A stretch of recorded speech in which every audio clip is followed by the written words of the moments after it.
Broadcasting Network. Support MBN, Montalvo Broadcasting Network, and shop with us over at Montalvo Store. Go to ebay.com and search in the advanced search. Type in Montalvo Store. Now support Montalvo Broadcasting Network. We have a wide array of books on conspiracy, apparel, and much more.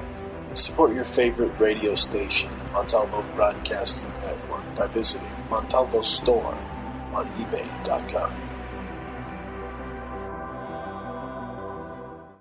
Tribal, primitive, rustic, Burning Man, punk rock, conceptual subculture for the edgiest, most cutting-edge designs of jewelry today.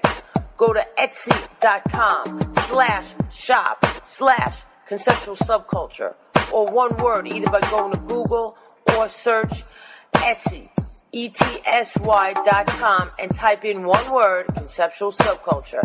You will find the hottest designs using natural stones with wire wrap rings, rough, raw, genuine, semi-precious gemstone jewelry, solid sterling silver, copper, leather, orgonite, bracelets, pendants, chokers, men's copper cups with sterling accents, eco-friendly, repurposed, original, one-of-a-kind design earrings. Support MBN by going to Conceptual Subculture on Etsy. Go to Antique Obsessions for the hottest in jewelry, antiques, repurposed, solid sterling silver, one-of-a-kind, handmade by Bruce and Jaja. Go to our Facebook, which is Antique Obsessions, or you can go to Etsy.com and go to Antique Obsessions, one word, or type it into your Google and find us there. Thanks. Bruce Montalvo. Continues to spread conspiracy theories. Penchant for promoting bogus conspiracies as though they were fact. Montalvo. About his conspiracy theory.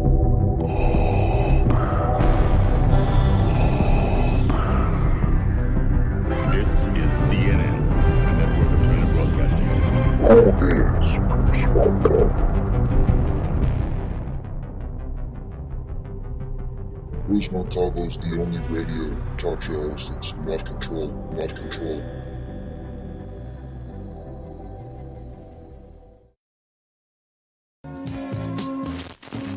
This seal is a symbol of good television. It signifies that Montalvo Broadcasting Network observes the high standards of programming and advertising recommended by the Television Code of the National Association of Broadcasters. Let's get ready to rumble!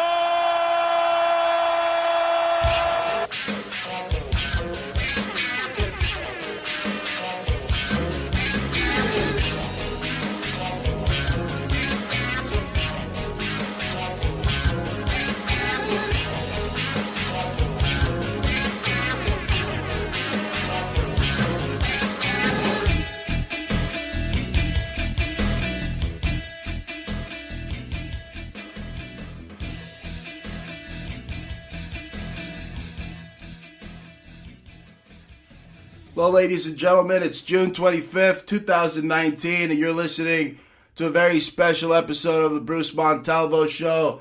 Joining me now is a very special guest. He is the executive director of Paradigm Research Group, founded in 1996, a group that is trying to bring an end to government-imposed, government-imposed censorship on the whole UFO disclosure topic. And as you know, if you're listening, UFOs have become mainstream now. So he's probably the reason they're mainstream. Joining me now is my guest, very special guest, Steve Basset. Hello, Steve. How are you? Hi, Bruce. Good to be with you. It's great to have you on. So everybody's talking about UFO disclosure and UFOs, and you've been at the forefront of that with your activism for quite some time now. You think you've had an impact on this recent disclosure wave? I like to think that The work that I've done has helped things along. The disclosure movement I refer to has had a lot of people involved, going really all the way back to the 1950s, though the movement toward disclosure did not become viable, I think, until 1992, after the Cold War ended. What is driving the high level of awareness most recently is, of course, the actions of a new group called the To the Stars Academy of Arts and Science. We call them the To the Stars Academy. And that's with Tom DeLonge of Blink182. Because that's crazy, because I used to listen to them back when I was a kid. He was talking about UFOs and stuff in his songs, and now here I am interviewing people he works with. It's crazy. Well, Tom doesn't work with me. That's okay. But the Tom DeLonge story is the most interesting one. It's a classic case of history coming to you. Some people talk about they're going to make history. Actually, that's not what happens. What happens is history comes to you. And in this case, it came to Tom DeLonge. He'd been involved in the issue and interested since he was a teenager. But it came to him big time in late 2015, when his efforts to try to get meetings with high-level people, which he'd been doing, trying for some time, by flying around the country, attending various meetings open to the public where people of some substance, maybe connected to the military intelligence complex, were there, and he was trying to meet with them, talk to them without an ID he had. And lo and behold, sometime in 2015, I believe, they said, let's talk. Because they had a similar idea. Okay. And so they did. And it ultimately led to the To the Stars Academy, in which he was the CEO. Right. And the reason that it happened is because this project that they had in mind needed an individual leading it who was not connected to the military intelligence complex, who was a citizen. It would be helped that person had money. He did. That he was likable. He was. That he was on board with their approach and their view. Very popular with the youth. Very popular with the youth. Yeah. So it worked. It's an unusual marriage, but Tom is a very, very intelligent and successful businessman, as well as a musician, of course. I have his guitar. He's an autodidact. He's read a huge number of books on the subject. That's amazing. I remember buying his guitar, his Fender, when I was a kid. I also read that his father might have been involved in the China Lake project with the UFOs out there. That is not something I'm aware of. No, I don't know. Okay, well, enough about Tom and more about you. Tell us more about your Paradigm Research Group. I mean, you go to Washington and you hold talks about disclosure and how big a topic it is. I mean, if from reading Project Blue Book and many other files pertaining to that, I've read that the government doesn't think it's important to tell the people because A, they would lose credit, and B, they just might go all out crazy if they told them the truth. Yeah, that's propaganda. That's not the reason for this, for the circumstances now. What your listeners need to take away from our chat is that there are certain fundamental facts that have been established. Whether or not the government wishes to acknowledge them is irrelevant, at least to their factuality. First, is there an extraterrestrial presence, non-human intelligence with technology in our surround, in and about our airspace, and anywhere else they want to go? Yes. Is the government aware of this? Yes. Has the government gone to great effort to contain this information or contain this truth and manage it in what we call the truth embargo, not the cover-up, not a UFO cover-up, but rather a truth embargo on the extraterrestrial issue? Yes. are extraterrestrials having direct contact with human beings, uninvited, I would say in most cases, and covert? Yes. Now that's a lot right there. Those four facts alone would make for, just about the biggest news story in history, and would involve, in under normal circumstances, scores of congressional investigations and inquiries. But the truth embargo has prevented that. And the reason for the truth embargo is complex, but it's primarily fundamental national security. The truth embargo was initiated formally, I think, got underway in the early 50s, though informally it began with Roswell in 1947. And it was for national security reasons. The government was in a very bad position. They knew there were extraterrestrials here. They even had to crash a vehicle, maybe more than one. They had bodies. They did not necessarily know what their intentions were. They did not know what the technology could do. And they were in the very early stages of what they thought at the time would be World War III, a nuclear war with the Soviet Union, which is a pretty big deal. Oh, yeah. And so they decided that until it was more clear what was going to happen to the Soviet Union, and until they knew more about this extraterrestrial issue, it was not something that they wanted publicly acknowledged. National security. What they didn't know is that we weren't going to have a war with the Soviet Union, nuclear war, which would, of course, made everything moot. But we were going to have a Cold War. And it was not going to last 5 years. It was going to last 44 years, roughly. And that it would cost trillions of dollars. And that for that entire 44 years, we'd be dancing on the edge of the volcano, only one mistake away from catastrophe. And so that locked down the matter of, can the American people be told about this, or at least have it acknowledged formally, and then open that box. Right. When the Cold War ends is when things start to get interesting, and I entered the field in 96 when the door was open to move toward disclosure, and have done what I could, and since then, to help see that door stays open, and that ultimately we get the acknowledgement of the extraterrestrial presence. That's amazing. Well, the Navy, and they pretty much, they're disclosing it, I think, right now. I mean, they've spent so much money on this, on investigating the UFOs. I mean, they don't even call them UFOs anymore. They call them, advanced aerial projects? So, I mean, that's kind of a mild form of disclosure, because they're admitting at least that they're studying these things, these phenomena. The terminology is important here. Terminology is always important when you're talking about activism and trying to change government policy. Disclosure with a small d has been going on for 70 years. Yes. And it continues to go on. And the recent developments in which pilots have come forward, gun camera footage has been released, the study was announced, and so forth. It's been a lot. That is still small d disclosure. And that is happening too. And in fact, it seems to be accelerating. That's good.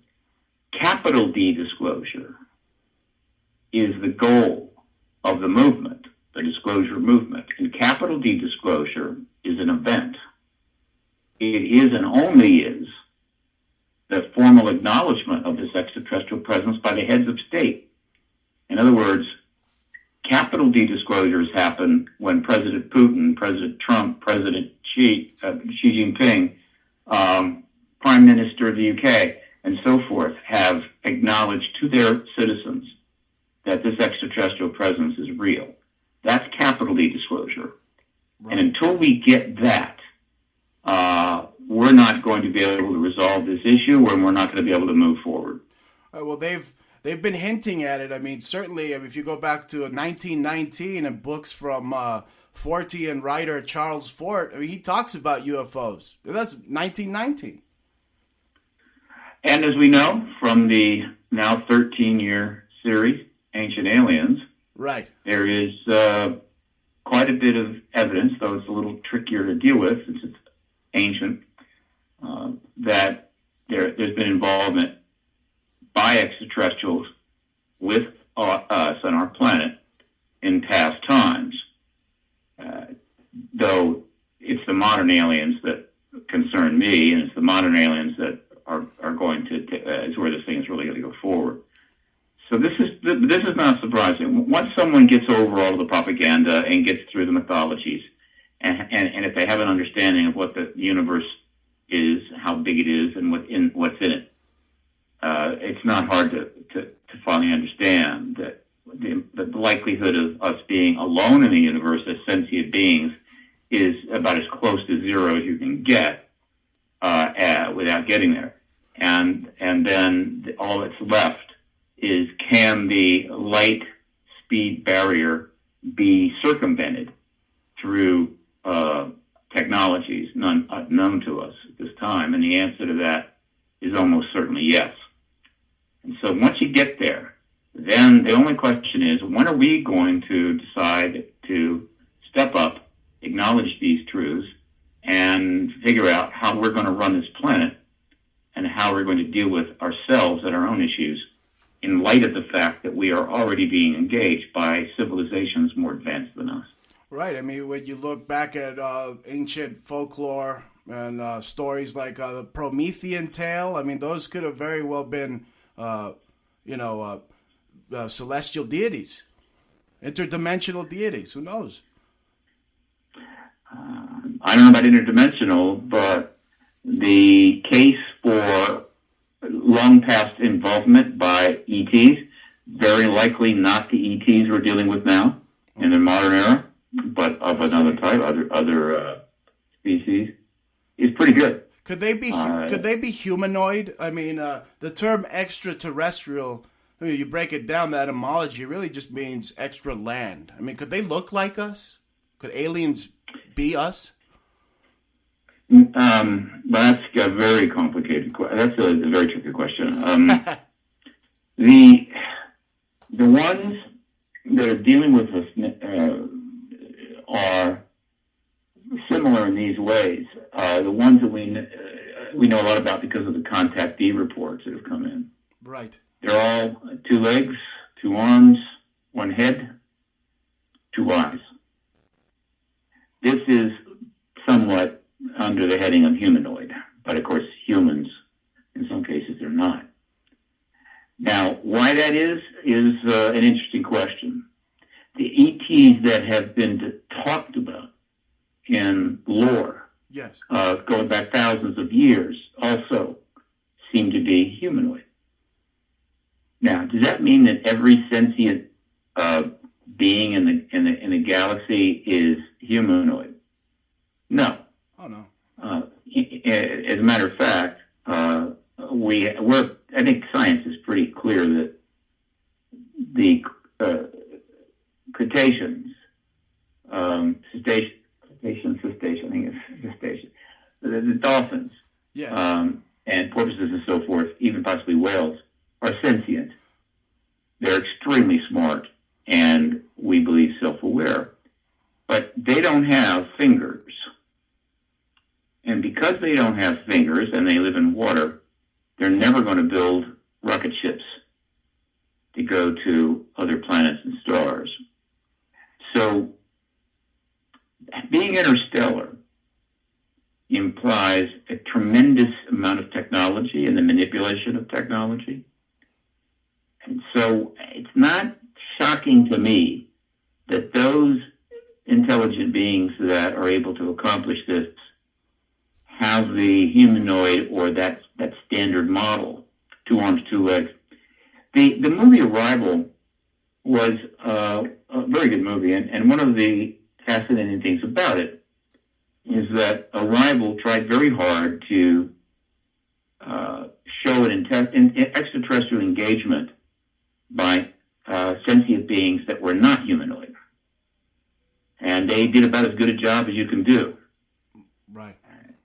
But that is not turning up in the lore or in the modern accounts. Now, in the modern accounts, and this is where things get really interesting for those that want to go deep into this, the contactees, of which there have been millions, many of which have skills such as drawing, writing, art, so forth, have drawn and painted what they have seen. And we have a pretty good idea of what the 5 or 6 key groups look like. And you can find them on the internet. You just go Google image alien types or extraterrestrial types. All right. And when you do, there's something that people often don't connect. And that is this. One group is called the insectoids, because there's a very insect quality about them. Another group is called the reptoids, because there's a very reptilian quality about them. Yes. Another group is called the Nordics. Pleiadians. And the reason they're called the Nordics is that they are universally tall, very human-looking, so human-looking that you could probably sit down at a table with one you would not know. They were extraterrestrial or not birthed here. And then you have the Greys. And what these 4 seem to have in common is a genetic connection to humans that is significant.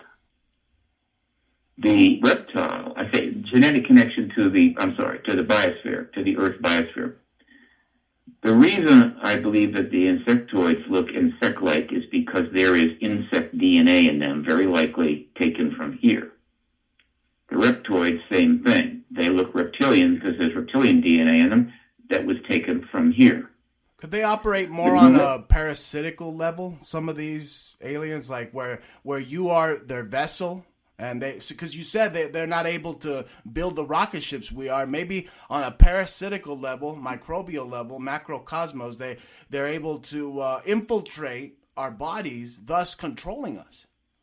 You misunderstood me. I was talking about the fact that there could be sentient intelligence in the galaxy. Yes. Like sentient intelligence that we have here amongst porpoises and dolphins and so forth. Right. That's sentient, but can never build a rocket ship because they don't have fingers. Right, like the octopus. A lot of people say octopuses are from another realm, an alien. No. But octopuses are never going to build rockets. Exactly. So no, they're not parasitical. Again, the ones that we know about seem to have a connection genetically to our biosphere. I see. The Nordics are the most fascinating. Yes. Because they look completely human, but beautiful. And again, tall, blonde hair, yeah, very attractive. Could these be? How is this possible? Could these be the ones that were the Nazis were in league with to get this technology? Because as far back as 1990, Charles Fort was talking about it, and then the Nazis more in the 1930s, 40s, and so on with the secret space program. I mean, maybe they're in league. Possibly, I think they're in league with these Nords you talk about. This is a speculation. I have no information that would substantiate that. However, it is an interesting speculation as to whether contact, invited or otherwise, between people in Europe and Nordics might have helped to lead some of the more deranged members of various groups to conclude that they were gods, or at least they were the supreme. They were the superior. That's right. Beings, and therefore people that look like them who live here now would be superior to others. This is a speculation. You don't know, but what's important here is that it is impossible for a life form to evolve in two separate biospheres, however many light years apart, and evolve from over 4 billion years, eventually achieving this humanoid-like form, and look exactly like life forms on another biosphere. The odds are just simply next to zero. It can't happen. So how in the hell is it possible that these Nordics are turning up in the contact literature. Right. There's only one explanation, and that is that they are, in fact, descendants from Nordics, from people in Northern Europe, probably Northern Europe, removed from this planet long ago by extraterrestrials who could do that with ease, and developed outside our biosphere, possibly with significant genetic enhancements, and are now coming back and visiting or turning up because something is happening of importance here. So that would be a very powerful connection to our genetics and our biosphere. And then the Greys, the connection of the Greys is different. The Greys may not have any human DNA in them, but they are the ones that are primarily involved in the DNA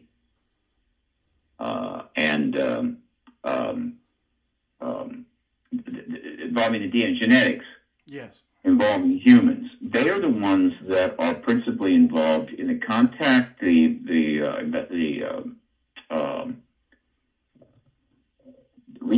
working with human beings. Very likely, we're pretty sure developing hybrid beings, and the hybrids are between humans and the Greys. And so you're getting that combination. And so that is a genetic connection there. So the message you take away from this when you think about it and you look at it is that the reason that this particular group is here right now is because something very important has happened. And they have genetic connections to the human race and to this planet, and that's why they're here, as opposed to who knows how many other sentient spacefaring entities could be here. So it's just like the movie. It's like a family gathering almost. It's just like the movie Men in Black, where they're like the Men in Black are like the immigration for the aliens. It's crazy. Men in Black is fun, and if the real ETs, people will learn soon enough, I suspect, are not nearly as interesting as the ETs in the movies. Speaking of movies, Mr. Basset, you've been in many movies, many documentaries concerning the UFO alien phenomenon. One of them is Hidden Hand. I saw you in that, many others, but I saw you in Hidden Hand. I remember meeting you in 2012 at the Conscious Life Expo. I'd asked you about the Greada Treaty and probably the hidden hand the government has. Mm-hmm. Yeah.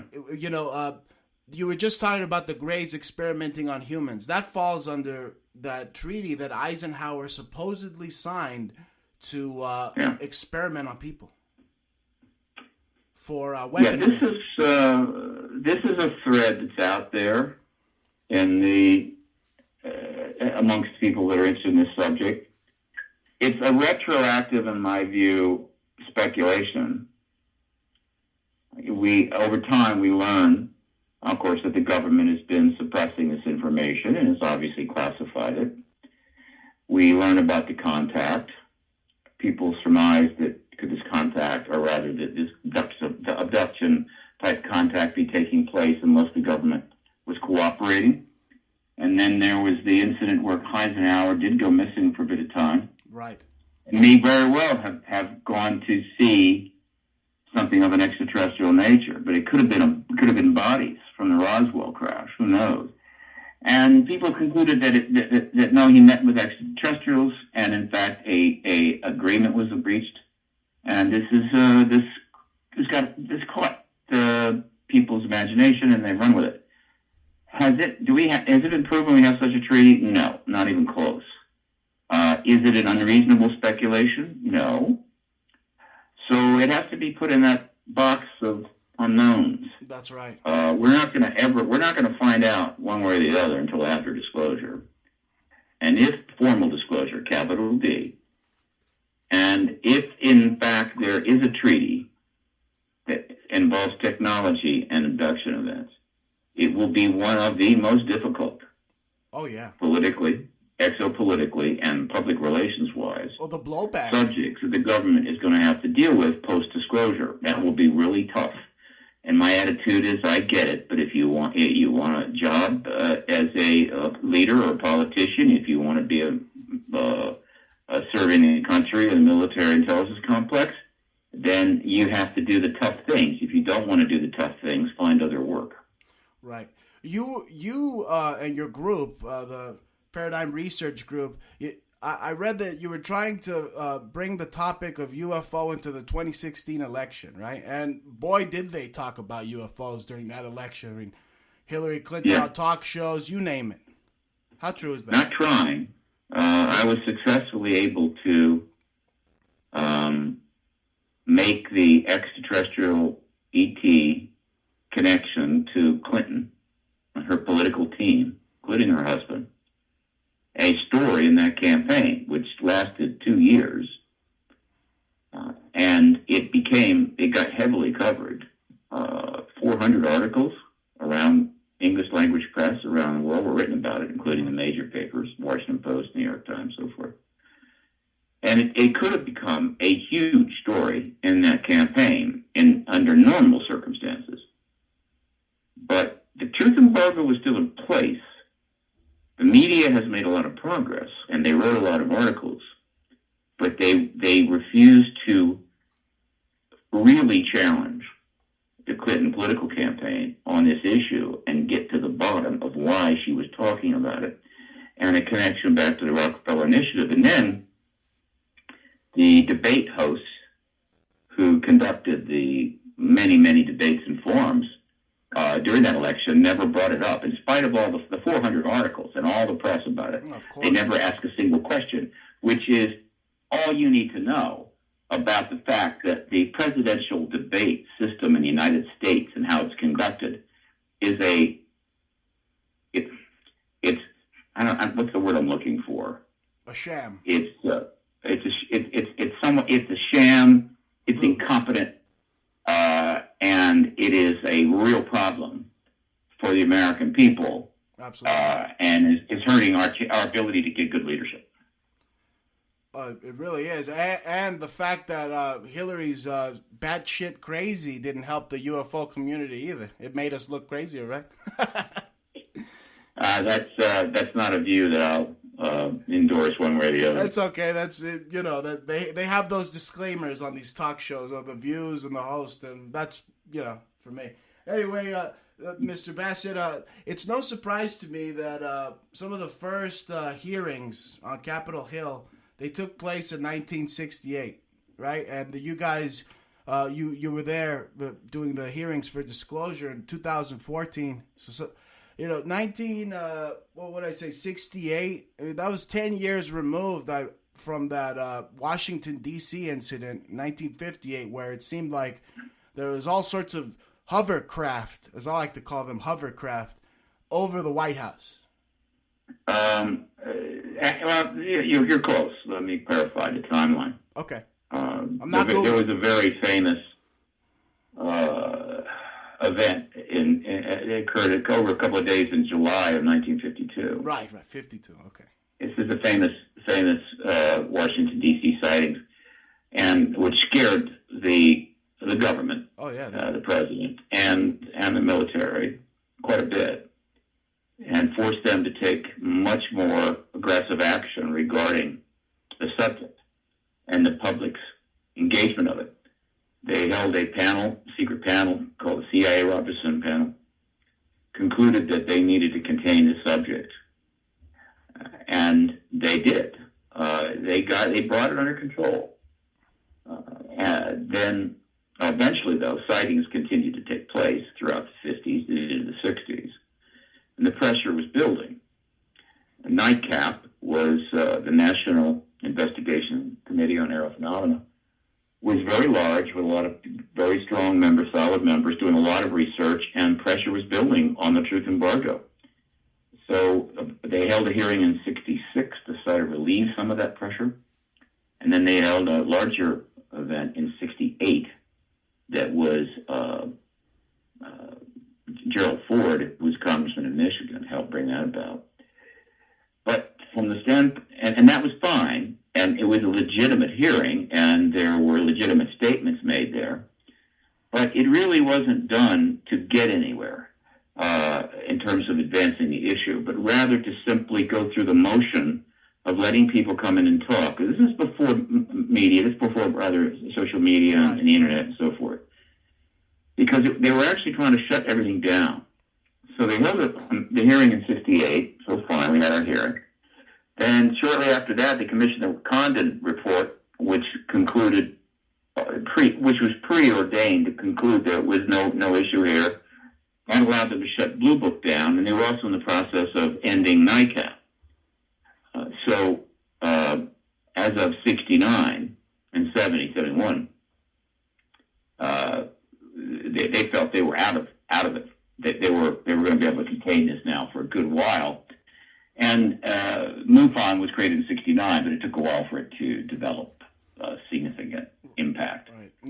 And what brought it back was what ruined their game plan was a gentleman by the name of Jesse Marcel Sr., who eventually was discovered by the researchers, and one of which was Stan Friedman. Rest in peace. And he decided, Stan Friedman, the late Stan Friedman, and he told a story about what happened at Roswell and brought the Roswell event right back into the public arena, '78, where it has never left. And from there on, it was a struggle for the government to maintain the truth embargo. The Cold War was still going to last another 22 years. But '78, it was back in play, and it's never really left the public domain since.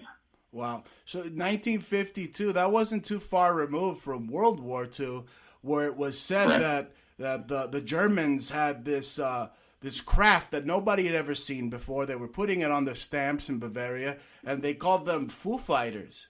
Could that have been part of the secret space program that they don't want to tell us about that has to do with the Germans? Maybe they were showcasing that technology right after the war, right on Washington, D.C. to maybe make us fall to our knees? What could it be?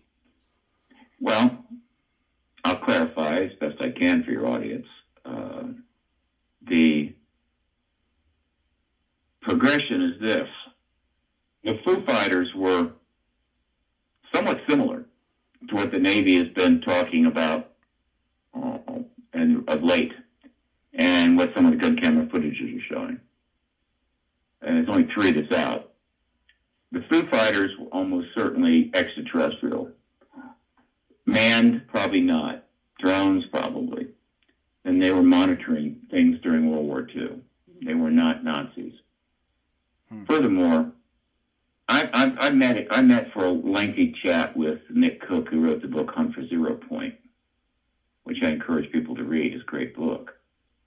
And I've also read Richard Rose's Making of the Atomic Bomb. The Nazis are fascinating, and we've just never gotten over them. Right. But as the war slowly was coming to an end, and they were headed for their ultimate demise, they had the power, the resources to try to do anything and everything to find super weapons, and they were slave labor, unlimited mandate, and they were looking at everything, and they were drawing. They did create some super weapons, V2, V1. They created a jet plane. The Nazis create anti-gravity craft. I do not. I think not. I think it's highly unlikely that they did that. They did develop something that could go in time? No. Did they go down to Antarctic and create a base? No. But the lore has continued, and a lot of speculation, and it's fascinating and it's fun. But I don't ascribe much truth to it. Did they create giant holographic machines that could scare the bejesus out of us? They could put a big King Kong over New York. I'm just kidding. No, the Nazis didn't. Now we're developing that kind of technology now. Oh, that's us. But the connection between the Nazis and the modern phenomenon is not there. But it's great entertainment, and it makes for some books and what have you. But It's not been proven to my satisfaction, not even close. Well, Mr. Basset, we've come to the end of my program. Thank you so much for being on. I mean, just a treasure trove of information. This is definitely national security stuff. I can see why they put an embargo on this stuff, right? I understand. Again, if I were in their shoes in 1947, 50, 52, right, and knowing what was going on, at least from their standpoint, I would have made maybe the same decision, that the public cannot be given formal acknowledgement of this until things are clear.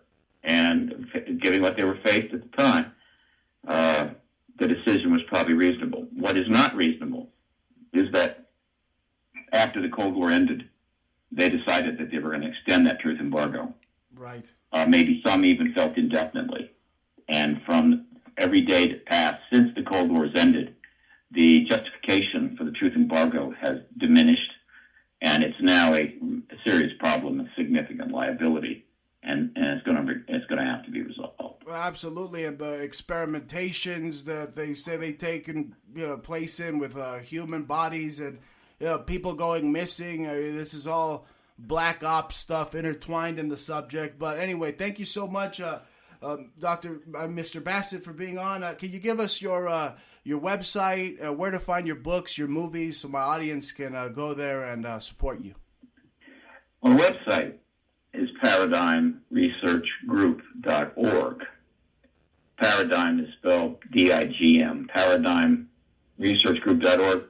And there you will find a huge amount of resources, and including how to subscribe to the free updates that I put out from time to time, how to contribute to Paradigm's Research Group's work, and the contact information, phone, email, which is PRG at Paradigm Research Group. It's all there. You can spend a lot of time there, and hopefully it will be helpful to people that are trying to understand what's going on. Awesome, and all the live events you do. Like I said, I met you at Conscious Life Expo back in 2020. You still do the Conscious Life Expo and other expos? Yeah, I did it this year. I just finished in fact, I'm kind of under the weather. I'm coming down with something because I just gave 5 presentations. Oh, man. Was involved in 5 presentations at the Alien Con at the Los Angeles Convention Center.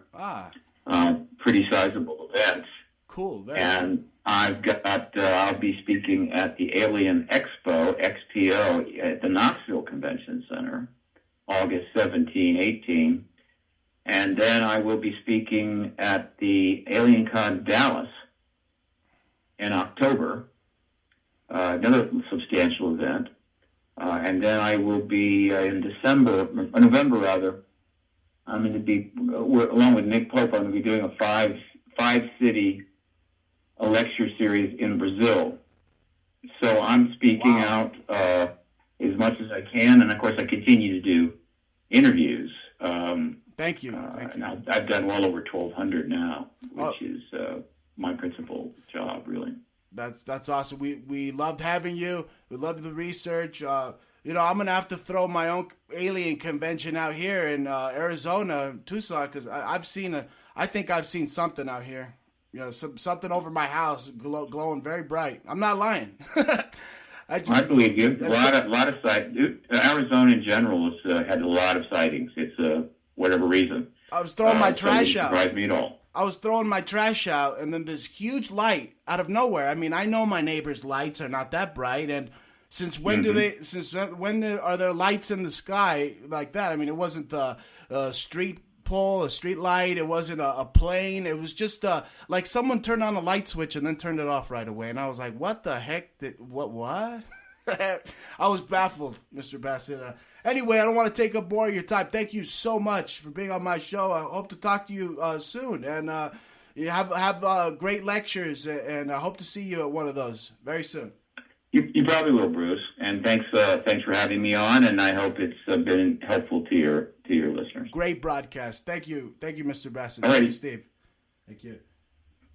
That was Steve Basset, Executive Director of Paradigm Research Group. You've been listening to the Bruce Montalvo Show. Same Bruce dial, same Bruce channel. You stay tuned. More broadcasts to come. We're on Mondays, 8 p.m. Mountain Time, TalkStreamLive.com, Spreaker.com. Fridays, 6 p.m. Mountain Time. You've been listening to the Bruce Montalvo Show. Sayonara. Montalvo Broadcasting Network.